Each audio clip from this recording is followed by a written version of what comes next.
Mabadiliko yatengenezwi kwa mechi moja au mechi mbili. Sasa hivi tuna break ya FIFA ambayo wachezaji wengine wameenda kwenye timu zao za taifa na baadhi ya wachezaji wamebaki kambini wanaendelea kujifua, na hasa ukilinganisha ratiba ambavyo ina tight kwamba wanatoka tu kwenye break, FIFA break wanarudi kwenda kucheza michuano ya kimataifa. Kwa hiyo mimi nadhani tusubiri tuangalie mechi dhidi ya FAR Rabat afu ndo tutakuja tulizungumzia. Lakini kwa jinsi ambavyo umeona mechi kwenye mechi ya ligi iliyochezwa hapo juzi dhidi ya KMC, nadhani ulitazama mwanzo mpaka mwisho. Kuna mabadiliko yote umeona baada ya mchezo huu, kabla ya mchezo huu kilichokuwa kinafanyika na baada ya mchezo huu?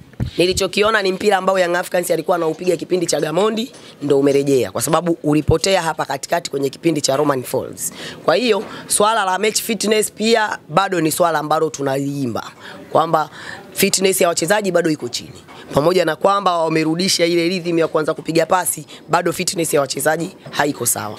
Tunatakiwa kurekebisha kwenye eneo la fitness.